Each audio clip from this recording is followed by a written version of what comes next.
The final say, understanding the dying declaration exception to hearsay. Hello, ito si Attorney Chato Olivas and today is May 31, 2025. Ang general rule sa evidence ay ang pwedeng maging witness o testigo ay ang taong may personal na alam tungkol sa isang pangyayari. The witness must have personal knowledge about the matter he will testify on. And the witness acquires personal knowledge through his five senses: eyes, ears, nose, touch, or taste. So dapat nalaman niya ang isang bagay dahil nakita niya, narinig niya, naamoy niya, nahawakan niya, o nalasahan niya. So kapag walang personal knowledge ang witness, hindi siya pwedeng mag-testify. Kung narinig lang niya sa ibang tao, hindi siya pwede mag-testify. Otherwise, ito ay hearsay evidence at ito ay hindi magiging admissible sa court. Bakit? Kasi yung totoong nagsabi ng statement ay wala sa court at hindi siya mako-cross-examine ng opposing counsel. Kailangan may opportunity to cross-examine a witness para malaman ng judge kung ang witness ay nagsasabi ng totoo o hindi. Ito ang tinatawag na hearsay rule. Pero may mga exceptions to the hearsay rule.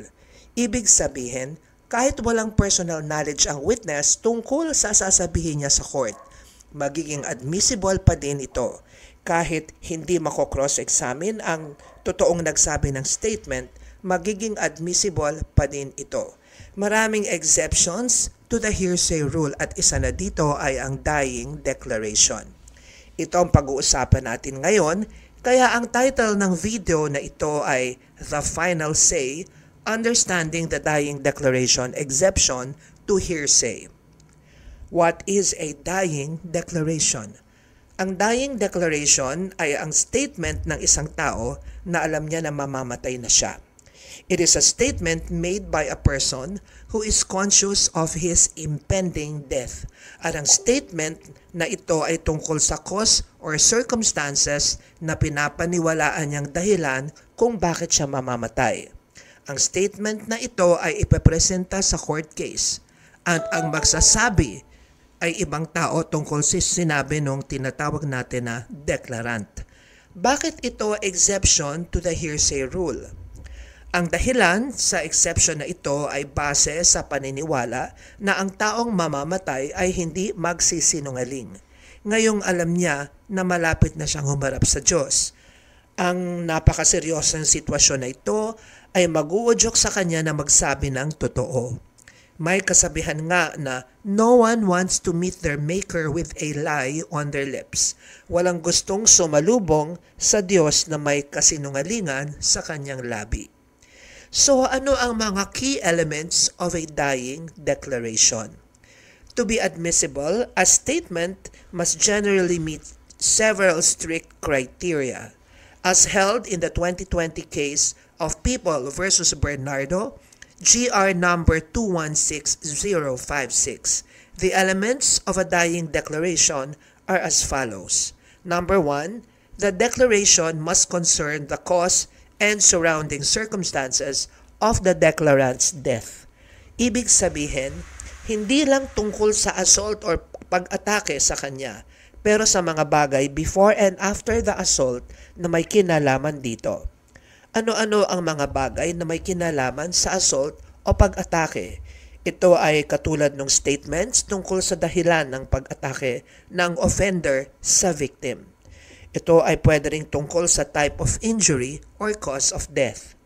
Ang pangalawang element ay at the time of the declaration, alam ng declarant na mamamatay na siya. Wala ng pag-asa yung declarant na mabubuhay siya. He is conscious of his imminent death. At ang pangatlong element ay the declarant is competent as a witness. The rule is that where the declarant would not have been a competent witness had he survived, the preferred declarations will not be admissible. Therefore, in the absence of evidence showing that the declarant could not have been competent to be a witness had he survived, the presumption must be sustained that he would have been competent. Okay, so yan yung presumption. of competence. And then number 4, the last element, the declaration must be presented in a criminal case for homicide, murder, or parricide in which the declarant is the victim. Now, why is it an exception? Ito yung tinatawag na sanctity of the grave rationale. The dying declaration is considered an exception to hearsay because it is presumed to possess a high degree of reliability. The solemnity of approaching death is believed to be a powerful incentive for telling the truth, acting as a substitute for oath and cross-examination. It is a recognition that some statements made under unique circumstances carry an inherent trustworthiness that outweighs the typical concerns about hearsay. Sabi nga ng Supreme Court sa kaso ng People versus Bernardo, truth often lies in the lips of a dying man. A person aware of a forthcoming death is generally considered truthful in his words and credible in his accusation. A dying man's statements, given under proper circumstances, are treated with the highest weight and credence. In Tagalog, ang katotohanan ay nasa labi ng taong namamatay.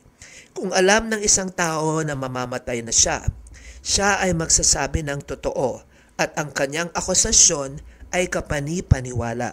Ang kanyang mga salita sa tamang pagkakataon ay tinuturing na may pinakamabigat na timbang at kredibilidad. So, important considerations for law students. While powerful, the dying declaration exception is strictly applied. Defense attorneys will often challenge whether the declarant truly believed death was imminent, arguing that there was still hope of recovery. So the context and surrounding circumstances are always crucial in determining admissibility. Understanding the dying declaration is not just memorizing an exception. It's about appreciating the profound legal and human principles that underpin our rules of evidence. It is a testament to the idea that even at life's end, the truth can still emerge to serve justice. So, until here for now.